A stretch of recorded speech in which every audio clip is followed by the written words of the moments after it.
Title చూడంగానే మీకు అర్థమైపోయి ఉంటుంది కదండి విషయం. అసలు కొన్ని కుటుంబాల్లో ఎలా జరుగుతున్నదంటేనండి, ఈ తల్లుల ఇంటర్ఫియరెన్స్ వల్ల ఉపద్రవాలు కూడాను వచ్చేస్తున్నాయండి. నేను ఈ మాట ధైర్యంగా ఎందుకు అంటున్నానంటే, ఒక కేసులో నేను పర్సనల్గా ఇంటర్ఫియర్ కావాల్సి వచ్చింది. అయినా కూడాను పరిస్థితి చేయి దాటిపోయిందండి. అది విడాకులకు వెళ్ళిపోయింది. ఆ అమ్మాయిని చాలా జాగ్రత్తగా నేను ఇంటర్వ్యూ చేయాల్సి వచ్చింది.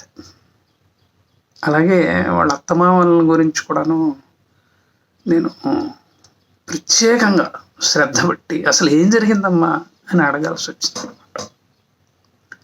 అలా అడిగినప్పుడు వాళ్ళు చెప్పిన విషయాలు ఏంటంటే, మాట మాటికి మా కోడల తల్లి ఇంటర్ఫియరెన్స్ ఎక్కువైపోయిందండి అని చెప్పేసి. అంతే, అంతకంటే ఏం లేదండి. ఇక్కడ మనం గమనించాల్సింది ఏంటంటే, తల్లికి ప్రేమ ఉండాలండి, కానీ అది పిచ్చి ప్రేమగా మారకూడదు.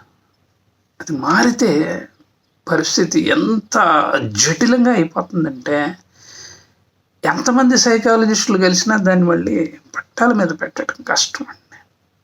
ఎందుకంటే మ్యారేజ్ అయిన 2 ఏళ్లలో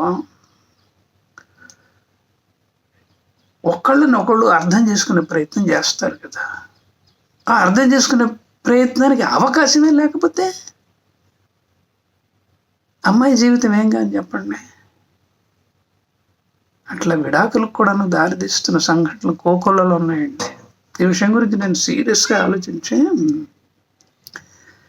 విస్తృతంగా ఈ విషయాన్ని ఎందుకు చర్చించకూడదు అని నిర్ణయం చేసుకునే ఇప్పుడు నేను వీడియో చేస్తున్నానండి. సో విషయం అర్థమైంది కాబట్టి కొంత వివరణ ఇవ్వడానికి ప్రయత్నిస్తాను. అదేంటంటే, ఒక తరం ఇంకొక తరాన్ని సృష్టించడానికి 30 ఏళ్ళు పడుతుందండి. 1947లో స్వాతంత్రం వచ్చింది కదా. స్వాతంత్రం వచ్చిన తర్వాత ఇప్పుడు 3వ తరం 4వ తరాన్ని కనడానికి సిద్ధంగా ఉంది. అక్కడక్కడ 3వ తరం వాళ్ళు 4వ తరం పాలు తాగుతున్నది కూడా. సో తరానికి తప్పనిసరిగా ఆంతర్యం ఉంటుంది. దీన్నే మనం జనరేషన్ గ్యాప్ అంటున్నాం కదా. ఈ జనరేషన్ గ్యాప్ అంటే అర్థం ఏంటంటే, సమాజం మారటం, అవసరాలు మారటం, టెక్నాలజీ మారటం, ఈ కమ్యూనికేషన్లో వేగం పెరగటం, విజ్ఞానం పెరగటం, దానికి తగ్గట్టుగా స్పీడ్ పెరగటం, ప్రతి చిన్న విషయానికి కూడాను పోటీ పెరగటం. ఆ మాటకు వస్తే కొన్ని మౌలికమైన అంశాలు కూడాను పూర్తిగా మారిపోవడం జరుగుతుందండి. ఇప్పుడు ఉదాహరణకి ఒకప్పుడు స్త్రీలు జాబ్స్ చేసేవాళ్ళు కారు కదా, ఇప్పుడు తప్పనిసరిగా చేయాల్సి వస్తున్నది. ఆ రోజుల్లో అంటే ఉమ్మడి కుటుంబ వ్యవస్థ ఉన్న రోజుల్లో ఆడవాళ్ళు పరాయి మగవాళ్ళతో మాట్లాడే అవకాశం లేదండి. కానీ ఇప్పుడు మాట్లాడకపోతే జీవితం ముందుకు సాగట్లేదు. ఆ రోజుల్లో స్త్రీలు వంటింటికే పరిమితం అయ్యారు. కానీ ఇప్పుడు 2 వీలర్స్ నేర్చుకోవాలి, 4 వీలర్స్ కూడా నేర్చుకోవాలి. లేకపోతే కాలంతో పరిగెత్తలేక వెనక్కి పడిపోతున్నారండి. అలాగే అప్పటి స్త్రీలకి సమాజం ఎలా ఉన్నా పర్వాలేదు, అది మగవాళ్ళు చూసుకునేవాళ్ళు కదా. ఎందుకంటే ఆ రోజుల్లో మగవాళ్ళే సంపాదన పరులు. ఏదన్నా కొంచెం ఇబ్బందులు వస్తే ఆ ఇంటి పెద్దలు ఉండేవాళ్ళు, వాళ్ళు చూసుకునేవాళ్ళు. అసలు ఇప్పుడు సమాజపు తీరుతెన్నులు దగ్గరగా పరిగించాల్సిన అవసరం వచ్చిందండి, స్త్రీకి కానీ పోనీ అమ్మాయిలకు కానీ. ఆ రోజుల్లో కొంచెం సరుకుల పద్దులు లేకపోతే చాకుల పద్దులు చూసుకోవడానికి ఆ పరిమితమైన నాలెడ్జ్ ఉంటే చాలు. కానీ ఇప్పుడు అలా కాదు కదా. ఇప్పుడు స్త్రీ ఎట్లా ఉందంటే సమాచార విప్లవంలో ముఖ్య పాత్ర వహించాల్సి వస్తున్నది. అలాగే వివాహం తీరుతెన్నులు కూడా మారిపోయాయండి. ఎక్కువ భాగం డబ్బుకే ప్రాముఖ్యత ఇస్తున్నారు. ఇండివిజువాలిటీ ప్రాతిపదికగా లవ్ మ్యారేజెస్ అనేది ఆర్డర్ ఆఫ్ ది డేగా మారిపోయాయి. పరాకాష్ట ఏంటంటే మీకు తెలుసు కదా, నేను చెప్పాల్సిన అవసరం లేదు. లివింగ్ ఇన్ రిలేషన్స్ వచ్చేసేయండి. ఒక సైకాలజిస్ట్ని అడిగితే నాతో ఏమన్నాడంటే, దీనికి కారణం ఒకటే కిరణ్ గారు, ఎందుకంటే రేపొద్దున మనస్పర్ధలు వచ్చినప్పుడు ప్లెజెంట్గా విడిపోవచ్చు కదా, ఈ కోర్టులు కేసులు భరణాలు ఏ గోలేంటి అని అంటున్న యువత కూడాను నా దృష్టికి వచ్చిందండి. కొంచెం బాధేసింది, కానీ నేను మటుకు ఏం చేయగలను అని చెప్పాడండి. అట్లాగే సామాజిక మాధ్యమాల పుణ్యమా అని నేను చాలాసార్లు చెప్పాను, ఇప్పుడు కూడా చెప్తున్నాను. ఆడపిల్లలకు కానీ మగపిల్లలకు కానీ ఆ మాటకు వస్తే టీనేజ్ లోపల పిల్లలకు కూడాను ఏ వయసులో ఏది తెలవకూడదో అది తెలిసిపోతున్నదండి. అందుకని వాళ్ళు నెంబర్ 1 వాళ్ళకి తెలియకుండా కన్ఫ్యూషన్లో ఉంటున్నారు. ఇంకొకటి ఏంటంటే దురదృష్టకరమైన విషయం, మాకు అన్నీ తెలుసు అనుకుంటున్నారండి. ఇదంతా మాకు తెలుసు అనుకుంటున్నారు.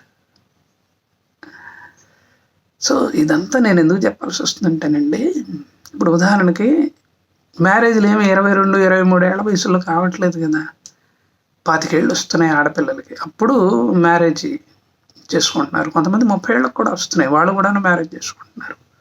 అంటే నిలదొక్కోవాలి, అవగాహన పెంచుకోవాలి సమాజం మీద.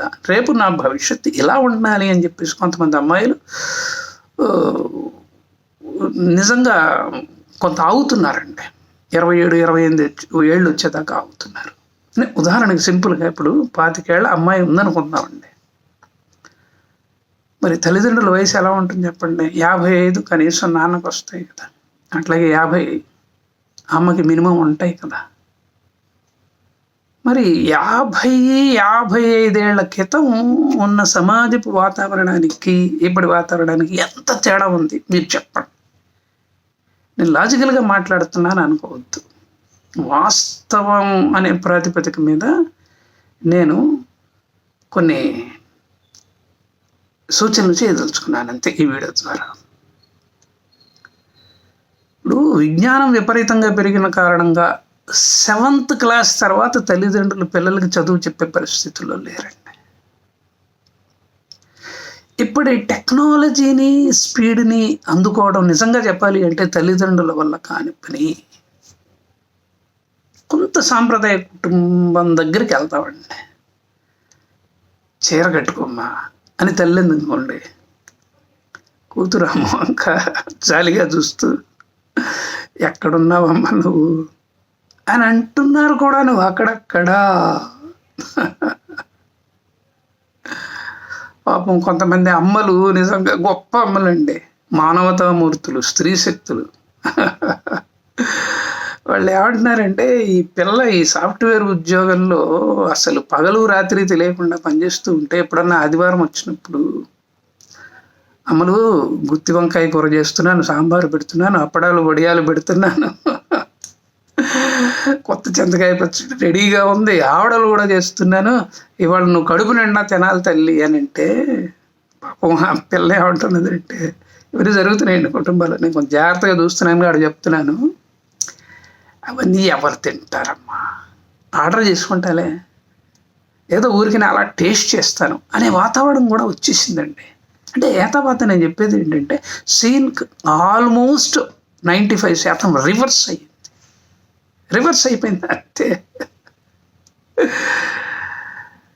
మరి తల్లిదండ్రుల మధ్య పిల్లల మధ్య ఇంత జనరేషన్ గ్యాప్ అనూహ్యంగా వచ్చినప్పుడు ఇంకా తల్లులు కూడాను, కొద్ది గొప్ప తండ్రులు కూడా అనుకోండి, నేను తల్లుల మీదనే ఎక్కువ కాన్సన్ట్రేషన్ పెడుతున్నాను ఈ వీడియోలో. సో తల్లులు కూడా నా పిల్ల ఇంకా చిన్న పిల్లే, నేను చెప్పినట్టే వింటుంది, వంట నేర్చుకుంటుంది అనుకోవడం ఎంత సబబు చెప్పండి.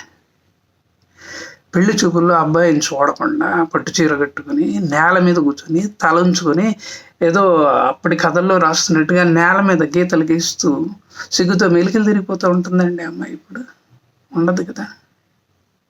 అబ్బాయి అంతరంగం ఏంటి, అబ్బాయి బ్యాక్గ్రౌండ్ ఏంటి, ఎంత సంపాదిస్తున్నాడు, వాళ్ళ కుటుంబం ఏంటి అన్నది కూడా తెలుసుకోరే ప్రయత్నంలో ఇప్పుడు చాలా డైనమిక్గా ఉంది కదా అమ్మాయి కూడాను. అమ్మ పెళ్లి చూపులు అయిపోయాయి, అబ్బాయి నచ్చాడా అని కనుక అమ్మ కానీ నాన్న కానీ అంటే చీ పొమ్మ అంటూ సిగ్గుతో రూమ్లోకి పరిగెత్తే పిల్లల్ని ఇప్పుడు మనం చూస్తున్నామని చెప్పండి.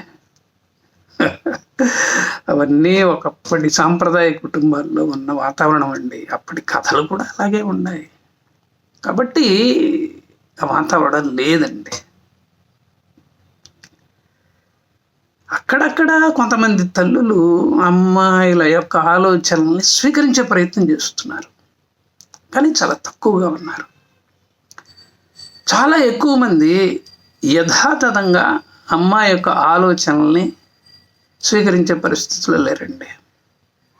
అసలు అమ్మాయితో మనస్ఫూర్తిగా డిస్కస్ చేద్దాము, అసలు అమ్మాయి ఏమనుకుంటున్నది అన్న వాతావరణంలో కూడా తల్లు లేరు. కారణం ఏంటంటే తల్లి చక్కటి ప్రేమకు ప్రతిరూపం అండి. కానీ ఆ ప్రేమని మారుతున్న కాలానికి అనుగుణంగా మార్చుకోలేకపోతున్నది. అంతేనండి. నా మాట మా అమ్మాయి చెప్పినట్టు వింటుంది అన్న భ్రమలో ఉంటున్నారు చాలామంది. అంటే మూర్ఖత్వం అని అనకూడదు అనుకోండి. సో మరి ఈ నేపథ్యంలో అమ్మాయికి వివాహం చేయకముందు కానీ చేసిన తర్వాత కానీ నా మాటే నెగ్గాలి అని కనుక తల్లులు భీష్మించుకొని కూర్చుంటే ప్రమాదాలు జరగవా చెప్పండి. అంటే ఈ తత్వం అత్తమామల దగ్గర కానీ అల్లుడి దగ్గర కానీ ఈ అమ్మాయిని ఇరుకున పెట్టినట్టు కదా. అలాగే అత్త, మామ, అల్లుడు, అమ్మాయి ఆ కుటుంబానికి వెళ్ళిపోయినప్పుడు, అంటే అమ్మాయి ఆ కుటుంబానికి వెళ్ళిపోయినప్పుడు వాళ్ళందరూ ఒక సైకాలజీలో పనిచేస్తారండి. ఆచార వ్యవహారాల్లో మార్పు ఉంటుంది, ఆహారంలో మార్పు ఉంటుంది, జీవన విధానాల్లో మార్పు ఉంటుంది కదా. ఆ సైకాలజీని డిస్టర్బ్ చేసే హక్కు ఈ అమ్మాయి తల్లికి ఎక్కడ ఉంటుంది చెప్పండి. నేనేమంటానంటే ప్రస్తుత కాలమాన పరిస్థితుల్లో తల్లులు పట్టు విడుపులతో ఉండాలి. అమ్మాయి అడిగినప్పుడే సలహా ఇవ్వాలి, అంతేగాని రోజుకు 2 సార్లు అమ్మాయి మీద అవ్యాజమైన ప్రేమతో, ఆ మాటకు వస్తే అతి ప్రేమతో ఏదో మొబైల్ ఉంది కదా అని చెప్పేసి ఫోన్లు చేయకూడదండి. చాలామంది తల్లులు ఏం చేస్తున్నారంటే అక్కడ రొటీన్ ఎలా ఉంది, ఎలా ఉంటున్నారు అన్నది తెలుసుకోవాలని ఆతృతతో ఉంటున్నారు. నిజంగా అది చిరాగ్గా ఉంటుందండి అక్కడ కుటుంబ సభ్యులకు కూడాను. సో అడిగినప్పుడు సలహా ఇస్తేనే బెటర్ అండి. అమ్మాయి చెప్పాను కదా, ఒక సైకాలజీలో పనిచేస్తున్నప్పుడు ఆ సైకాలజీని ఎట్టి పరిస్థితుల్లో కూడా డిస్టర్బ్ చేయకూడదు. ఇంకా ముఖ్యంగా ఈ అమ్మాయి తల్లి గమనించవలసిన ఒక విషయం ఉందండి. అక్కడ కూడాను ఒక మీలాంటి తల్లి ఉంటుంది కదా అత్త రూపంలో. ఆమెకి కొన్ని భావాలు ఉంటాయి. ఇలా ఉండాలి కోడలు మా ఇంట్లో అని ఒక రూట్ మ్యాప్తో ఉంటుంది కదా. అవసరమైతే కోడలతో డిస్కస్ చేస్తుంది, ఆదర్శవంతమైన అత్త అయితే. సో ఆమె ప్లానింగ్లో ఆమె ఉన్నప్పుడు అక్కడి సైకాలజీని, అక్కడి రూట్ మ్యాప్ని డిస్టర్బ్ చేస్తే నష్టపోయేది ఎవరండి? అమ్మాయే కదా. మీ ఇంటికి పంపించేస్తున్నామండి మా అమ్మాయిని,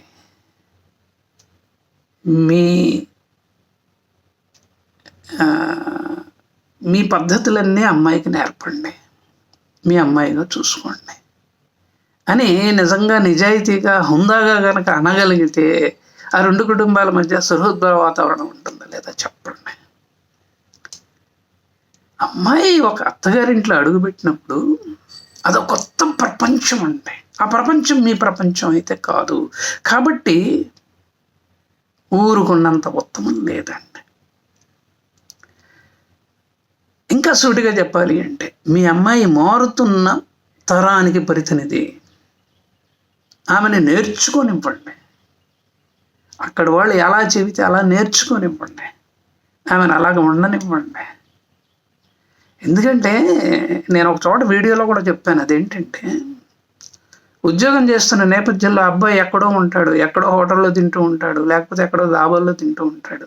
పెళ్ళైన తర్వాత మంచి భోజనం కోసం ఉవ్విళ్ళూరుతూ ఉంటాడండి. అటువంటిప్పుడు అబ్బాయి అంతరంగాన్ని గమనించి అత్త చెప్పేస్తుంది ఎటు, మా అబ్బాయికి ఇవన్నీ ఇష్టమమ్మా, నువ్వు చేసి పెట్టాలి, అవసరమైతే చెప్పు నేను నేర్పుతాను అని అంటుందండి. ఎందుకంటే అబ్బాయికి మీద చాలా ప్రేమ ఉంటుంది కదా తల్లికి, అబ్బాయి ఇబ్బంది పడకూడదని కదా తల్లి కోరుకునేది. అటువంటిప్పుడు కోడలికి చెప్పి చేయించుకునే ప్రయత్నం చేస్తుంది. అంతేగాని అమ్మాయి తల్లిగా మీరు అక్కడ వాతావరణాన్ని ఊదరగొట్టేసి అమ్మాయిని అటు ఇటు కాకుండా అడక్కత్తెరలో పడిన పోక చెక్కలాగా పెట్టేస్తే ఇబ్బంది అమ్మాయికేనండి, అమ్మాయికి. కానీ ఇప్పుడు జనరేషన్లో పిల్లలు, నేను ముక్కుసూటిగా చెప్తున్నాను, ముఖ్యంగా తల్లులుగా చెప్తున్నాను, మీరు అనుకున్నంత అమాయకులు కారు. సమాజాన్ని అర్థం చేసుకుంటూ వాళ్ళకి వాళ్ళు అప్డేట్ చేసుకుంటున్నారు, అలా చేసుకుంటూ ముందుకెళ్తున్నారు. అసలు అత్తమామల దగ్గర చాలామంది ఉండటం లేదండి. జాబ్ చేస్తున్న వ్యక్తులుగా ఎక్కువ మంది పెళ్ళైన వాళ్ళు వీలైనంత వరకు విడిగా ఉంటున్నారు. అలా ఉండక తప్పటం లేదు. అక్కడక్కడ నేను చెప్పాను కదా ఇందాక, ఈ ప్రేమ ఎప్పుడైతే పరాకాష్ఠకు చేరిందో కుటుంబాలు కూడా ఛిద్రమవుతున్నాయండి. విషయం గురించి ఎంతకంటే ఎక్కువ చెప్పకూడదండి, ఎంతకంటే ఎక్కువ చెప్పకూడదు. ఎందుకంటే స్త్రీలంటే నా గౌరవమే. అసలు వాళ్ళు లేకపోతే సంసారాలు ఎట్లా నడిచేవి చెప్పండి. కానీ పాపం నా అమ్మాయి ఏం ఇబ్బంది పడిపోతుందో ఏమో అని చెప్పేసి వీళ్ళు అసలు కంగారు పడిపోయి అమ్మాయిని ప్రతిదానికి డిస్టర్బ్ చేస్తే అక్కడ అమ్మాయి ఎక్కడ నేర్చుకుంటుంది చెప్పండి. నేర్పేది ఏదన్నా ఉంటే మీరు ఇక్కడ నేర్పారు, బాగానే ఉంది, అక్కడ చిన్న మార్పులు తీసుకుంటే సరిపోతుంది. అసలు మీరు నేర్పలేదనుకోండి, అక్కడ అమ్మాయి ఇబ్బంది పడుతుంది నిజమే, కానీ మీరు ఇంటర్ఫీర్ కాకూడదు. కాబట్టి లెట్ హర్ లెర్న్. ఒక వారసత్వాన్ని నిర్మించడానికి ఆ కుటుంబానికి వెళ్ళిందండి. ఇంకా పెళ్ళయిన తర్వాత మీ ఇంటి పేరు ఉంటుంది కదా అమ్మాయికి. కాబట్టి మై డియర్ మాతృమూర్తులు, don't disturb your daughter. That's all. సమస్య వచ్చినప్పుడు తప్పనిసరిగా మీతో డిస్కస్ చేస్తుంది, మీతో మాట్లాడుతుంది. అప్పుడు చిన్న చిన్న సర్దుబాట్లు ఉంటే మీరు చెప్పండి. అలా ఉన్నంతకాలము మీ అమ్మాయి అద్భుతంగా ఉంటుందండి. ఈ తల్లులకు ఇంకో చిన్న సూటి ప్రశ్న ఇస్తున్నాను. చిన్నప్పుడు మీకు ఎవరు చెప్పారండి? మీ ఇంటి వాతావరణాన్ని దృష్టి పెట్టుకుని మీరు అన్నీ నేర్చుకున్నారు కదా. కానీ కాలం మారిపోయినప్పుడు మీరు అప్డేట్ చేసుకోలేని పరిస్థితి మీకు వచ్చినప్పుడు మీరు అమ్మాయి యొక్క కుటుంబంలో మీరు ఇంటర్ఫీర్ అయితే అది నష్టమే తప్ప ఏమైనా లాభం జరుగుతుందో చెప్పండి. ఇంతకంటే ఎక్కువ చెప్పనండి, బాగుండదు. కాబట్టి ఆలోచించండి తల్లులు, ఆలోచించండి. సో ఇదండి వీడియోలో సంగతి. వినందుకు కృతజ్ఞతలు. కొంచెం పెద్దగా వచ్చింది, క్షమించాలి నన్ను, ఎందుకంటే విషయం అంత గంభీరమైంది. ఈ వీడియో కనుక మీకు నచ్చితే నా ఛానల్కి సబ్స్క్రైబ్ చేయండి, అలాగే ఎక్కువ మందికి షేర్ చేయండి, లైక్ బటన్ ఉంటుంది నొక్కండి. మెసేజ్ కనుక పెట్టాలి అని అనుకుంటే మటుకు ఎంత దీర్ఘమైన మెసేజ్ అయినా హాయిగా పెట్టండి. ఎందుకంటే ఆ మెసేజ్లో ఉన్న బలాన్ని బట్టి ఈ వీడియోని చూసేవాళ్ళు కూడా చాలామంది ఉంటారండి. అలాగే కిరణ్ గారు చాలా బాగా చెప్పారు, అన్నీ తెలిసిన విషయాలే, కానీ ఎవరొకరు చెప్పాలి కదా, మీరు చెప్పారు, చాలా సంతోషం, చాలా బాగుంది అని కనుక అనుకున్నట్లయితే, నాతో మాట్లాడాలి అని కూడాను మీరు అనుకున్నట్లయితే హాయిగా నాతో మాట్లాడండి. నా పేరు మారుతి కిరణ్ పోరూరి. నా ఫోన్ నెంబర్ 9491063089. నమస్కారం.